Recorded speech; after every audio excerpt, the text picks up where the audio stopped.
Saat ini dunia lagi dalam kondisi yang betul-betul peka. Dalam situasi yang perubahan yang bukan main. Kita melihat penderitaan negara Palestina yang sudah berapa puluh tahun. Dan itu tidak pernah terjadi suatu perubahan-perubahan. Tidak ada keberanian-keberanian negara-negara yang lain untuk menyuarakan kebenaran, menyuarakan keadilan. Apa yang kita lakukan saat ini? Kita mesti mikirkan bagaimana Jokowi, bagaimana Gibran, bagaimana. Lupakan, forget it. Jangan lakukan hal-hal yang sebelum 10 tahun yang lalu, rezim yang lalu telah melakukan. Semua tidak ada yang terrealisasi. Jadi stop kebohongan untuk bangsa dan negara Indonesia. Kekuatan bangsa, negara ada di rakyatnya. Habib mesti tahu partai ini macam kebun binatang, kaget saya. Begitu saya tanya sama beliau, kenapa Anda masukkan cari kebun binatang? Assalamualaikum warahmatullahi wabarakatuh. Bersama dengan kami Sinergi Konstruktif. Kali ini kami kedatangan tamu istimewa, seorang tokoh nasional yang sudah malam melintang di panggung politik nasional, Ketua Umum Bintang, Habib Umar Al-Hamid. Assalamualaikum, Habib.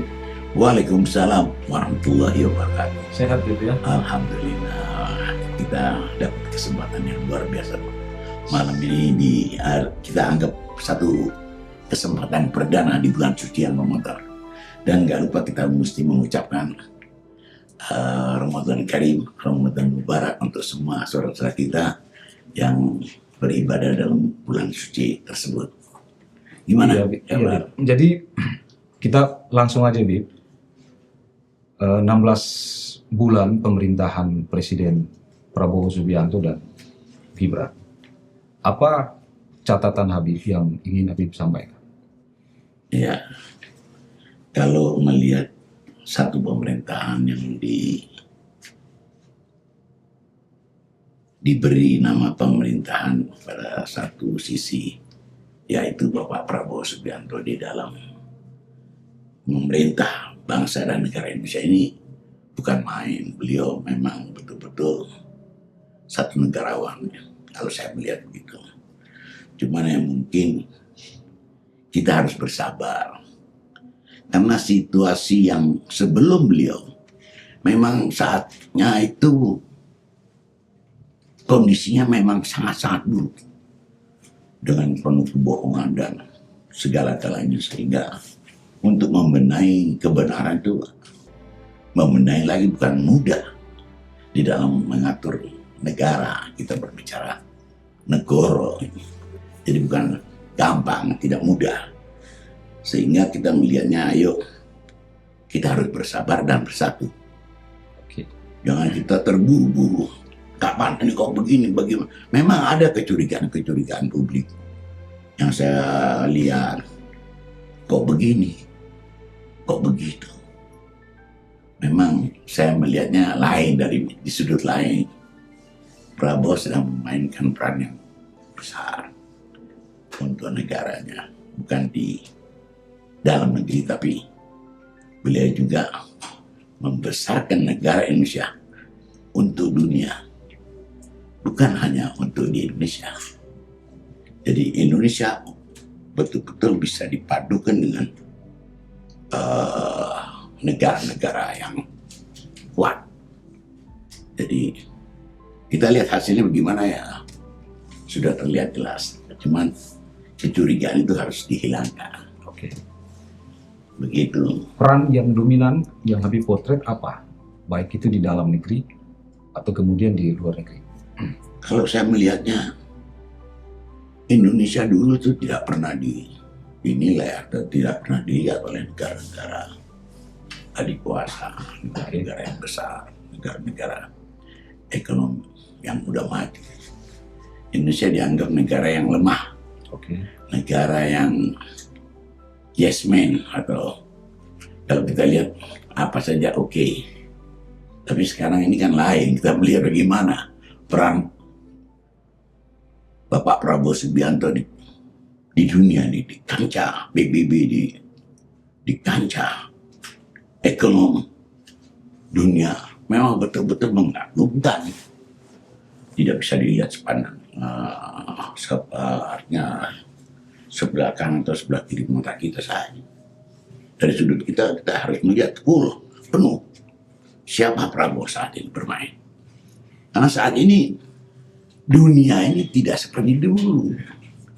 Saat ini dunia lagi dalam kondisi yang betul-betul peka. Dalam situasi yang perubahan yang bukan main. Dalam kehidupan teknologi, kehidupan berbangsa, bernegara, kehidupan mengatur ekonomi yang ada. Itu sangat-sangat betul-betul peka. Sehingga Prabowo menjalankan misinya dengan hati-hati. Tidak arogan, tidak gegabah. Dia tidak ingin dikatakan bahwa pemimpin Indonesia adalah pemimpin arogan. Itu yang dijaga oleh Bapak Presiden kita. Maka sebaiknya sebagai masyarakat, sebagai rakyat Indonesia, sebagai pengamat yang ada di Indonesia juga harus juga bisa mengerti bahwa saat ini kondisi Indonesia tidak, atau kondisi dunia juga tidak lagi baik-baik saja. Kondisinya sedang mengocok ulang kalau kita bilang. Tata perubahan. Ya, menata kembali. Tapi Habib Umar, banyak juga di publik yang menilai bahwa peran Indonesia di BOP, Board of Peace, itu ada yang mengatakan setuju, ada yang juga tidak setuju. Dianggap juga sedikit melemahkan, ada juga yang menganggap memperkuat. Bagaimana pandangan Habib Umar terhadap sikap Prabowo Subianto di sini, Presiden Republik Indonesia? Ya, kita lihat, jangan melihat satu sudut, tapi kita lihat full ya, semua yang di depan kita. Kita melihat penderitaan negara Palestina yang udah berapa puluh tahun. Dan itu tidak pernah terjadi suatu perubahan-perubahan. Tidak ada keberanian-keberanian negara-negara yang lain untuk menyuarakan kebenaran, menyuarakan keadilan. Yang kita lihat hanya Bapak Presiden Prabowo yang berani melontarkan kata-kata bahwa mereka menginginkan two-state option.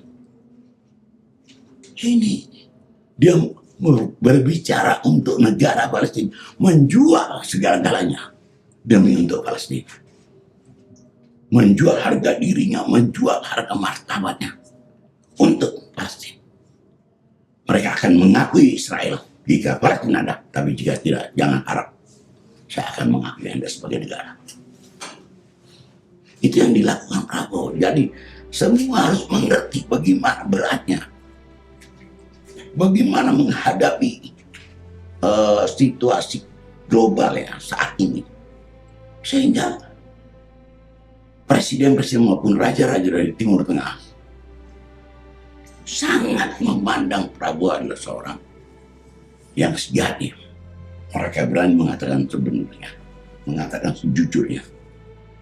Dan pembelaan bukan hanya dikatakan dari kata-kata, tapi segala upaya daya ingin mengirimkan pasukan perdamaian, menunjukkan bahwa dia ingin segera, bahwa Palestina harus segera mempunyai negara. Melihat penderitaan yang makin lama makin sulit yang dirasakan oleh bangsa Palestina. Maka itu yang terjadi. Maka harapan saya ke depan, ayo rakyat harus mengerti pekerjaan yang berat, pekerjaan yang hebat memang memerlukan waktu yang lama, tidak segera. Ini pekerjaan betul-betul sangat, ya butuh proses dan peka. Prabowo harus menunjukkan dirinya bahwa beliau bisa mengatasi dan tidak dicurigai. Ya, sebagai memang Pak Prabowo terkenal dengan nasionalisme beliau. Tapi kemudian dengan masuknya investasi asing, membuka keran bagi Amerika untuk masuk dalam berbagai sektor di Indonesia. Apa dampak yang bisa Abi potret dari aspek kebudayaan lokal? Misalnya? Apakah dengan masuknya asing ke Indonesia ini berpotensi tidak mengkikis kebudayaan kita, atau kemudian ada implikasi yang positif? Bisa Abi ulas dari dua perspektif itu? Ya mungkin kalau itu memang pintu dunia ini sudah mulai terbuka. Modernisasi tidak menguji lagi. Hanya sistem, cara yang dibutuhkan bagaimana menjaga untuk keselamatan bangsa dan keselamatan negara. Itu yang dilakukan oleh Bapak Prabowo. Mereka welcome.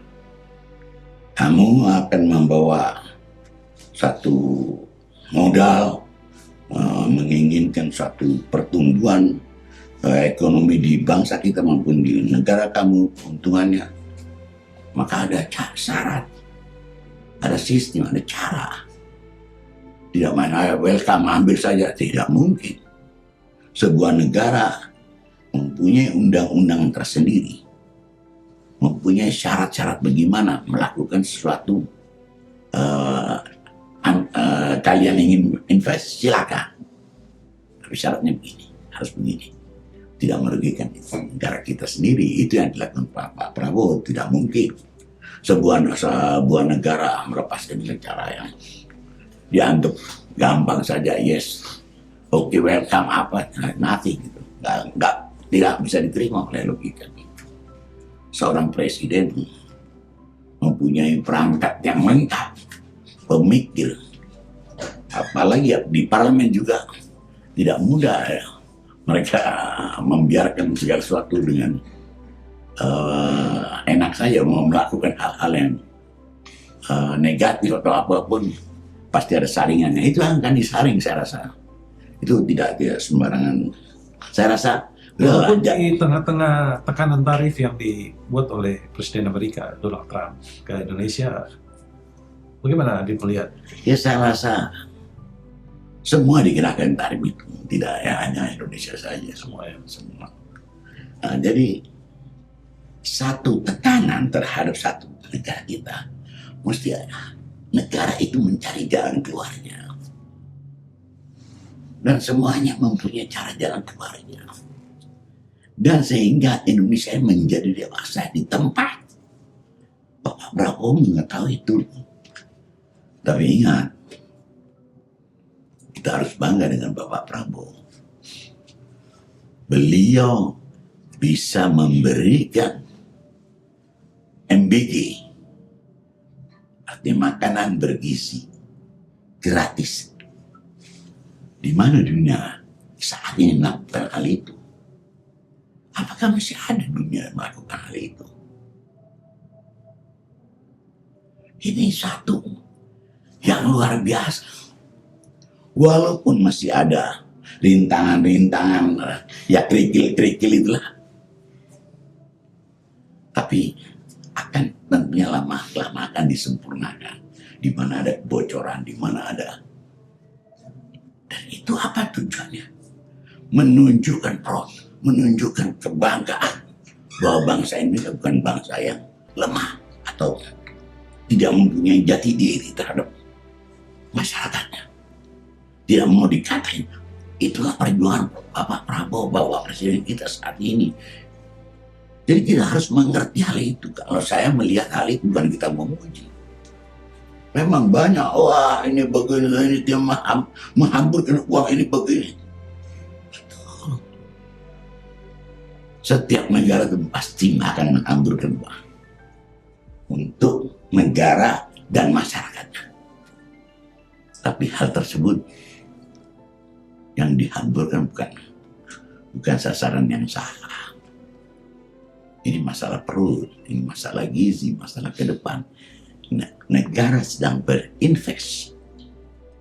investasi untuk anak-anak ke depan. Mempunyai stamina yang hebat, mempunyai daya pikir yang kuat. Gizi ini yang dibutuhkan untuk ke depan, untuk menghadapi dunia ke depan ini bukan main. Dunia yang liar, dunia yang buat. perlu ketangguhan. Nah, sekarang Bapak Prabowo sedang melakukan hal itu. Dia memikirkan ke depan, memikirkan jauh ke depan apa yang akan terjadi. Mungkin itu yang menyebabkan survei dari beberapa lembaga survei yang membuat tingkat kepuasan publik ya terhadap pemerintahan Prabowo Subianto. Tapi saya ingin bergeser sedikit, Bip. Kita tidak bisa menafikan bahwa Anies Baswedan juga adalah salah satu nama yang disebut-sebutkan di ruang publik sebagai calon potensial di Pilpres 2029. Isu ini menjadi menguat karena beberapa partai politik itu datang ke Istana Presiden dan mewacanakan tentang Pilpres di 2029 dan mengusung Prabowo sebagai calon presiden. Tetapi di sisi Anies tampil sebagai figur mungkin saja alternatif. Apa pandangan Habib? Saya rasa ke depan itu kita membutuhkan betul-betul pemimpin yang mempunyai kesadaran tentang bangsa dan rakyatnya. Dan saat ini kan sudah ada Bapak Presiden Prabowo ini sedang melakukan hal yang terpuji. Dan kita melihat juga saudara Anies mempunyai dedikasi yang tinggi, tapi ya perlu ditopang dengan segala kemampuan untuk bisa bergabung, bisa memikirkan bersama arah kemana beliau akan lagi, arah kemana yang akan dia lakukan. Apakah mereka menyamai dengan sistem yang Bapak Prabowo lakukan, atau ingin ada hal-hal yang lain? Silakan, itu kan nanti kontestasi yang akan melihat hasilnya. Dengan menuju ke sana, Anies juga sudah melakukan semacam antisipasi ya, dengan melahirkan satu organisasi bernama Gerakan Rakyat menjadi partai politik. Apakah partai Gerakan Rakyat ini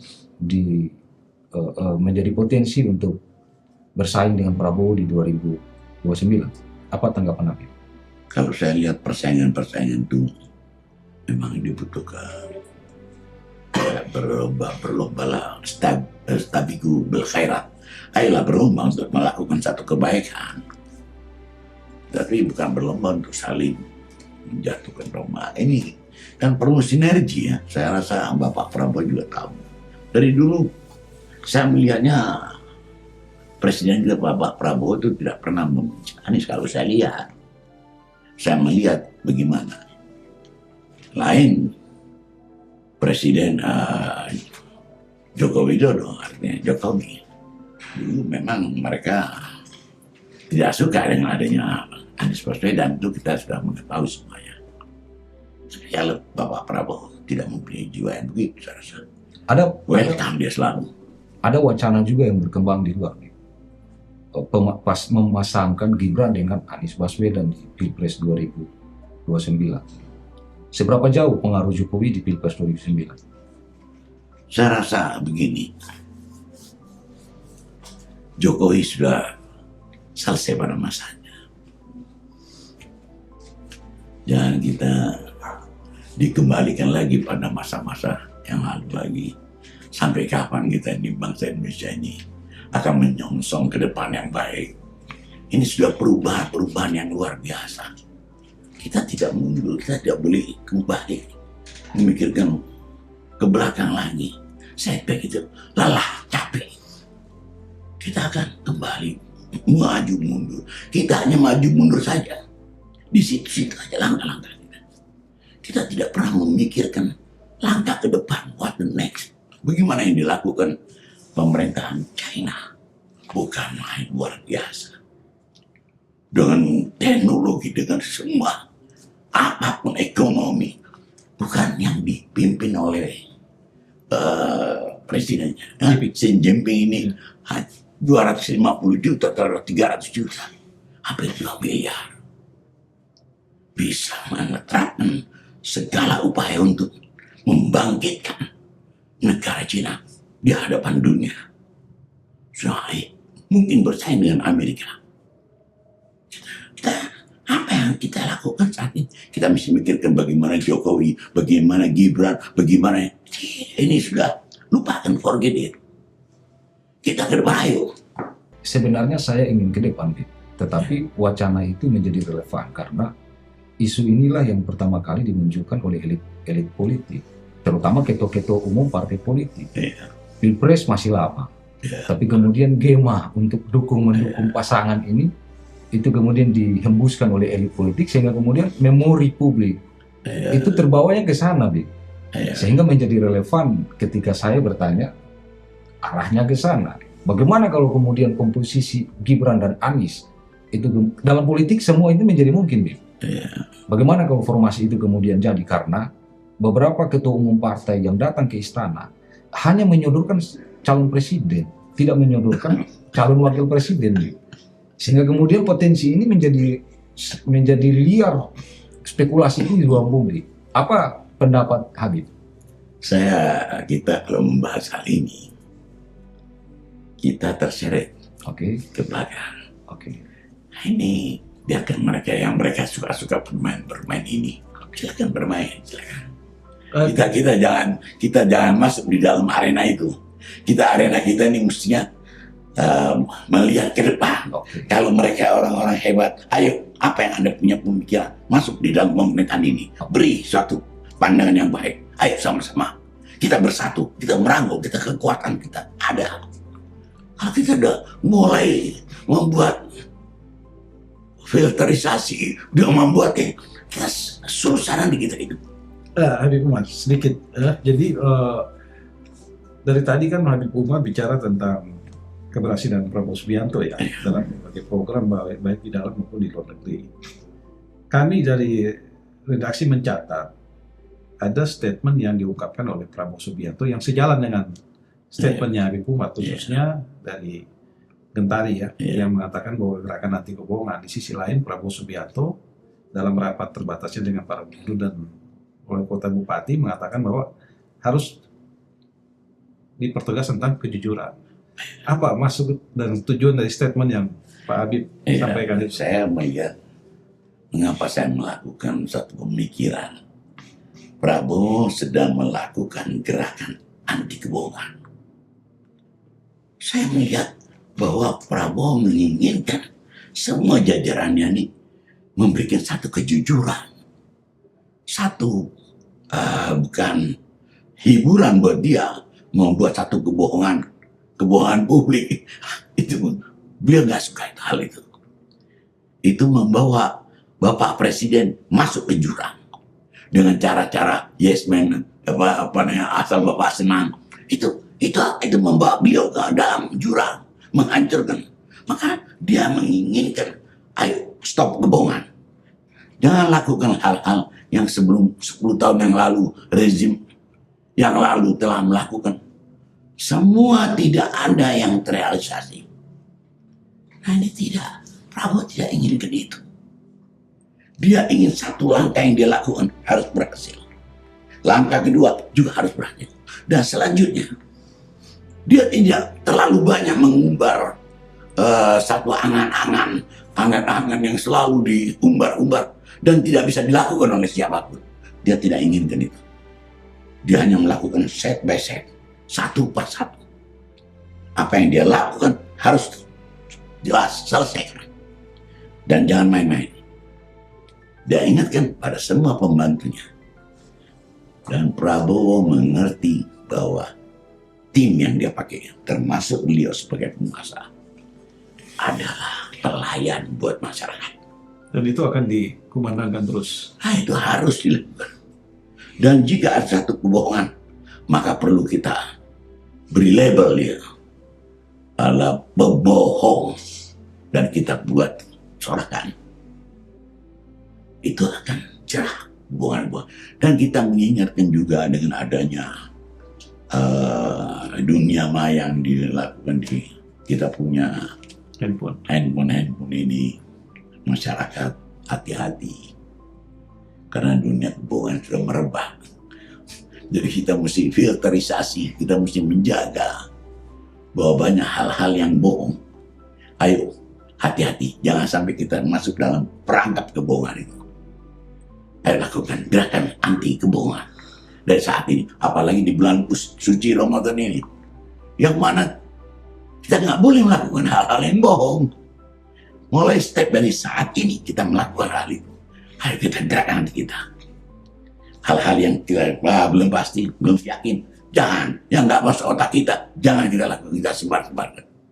Itu kita membantu pergerakan kebohongan terjadi di bangsa ini lagi.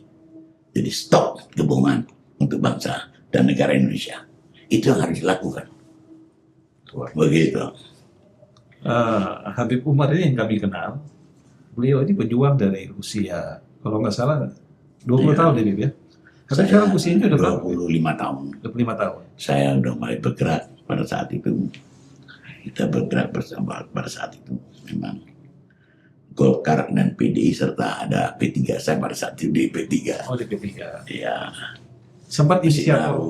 inisiator PBR juga ya, kalau nggak salah. Habis itu Bintang bergerak Reformasi. terus. Ya, di PBR, di P3-nya. Setelah itu ya, saya lihat ada hal-hal yang begitu kita masuk di partai, maka kita melihatnya partai ini ada satu, katanya Pak Zainuddin almarhum Habib, partai itu adalah kebun binatang.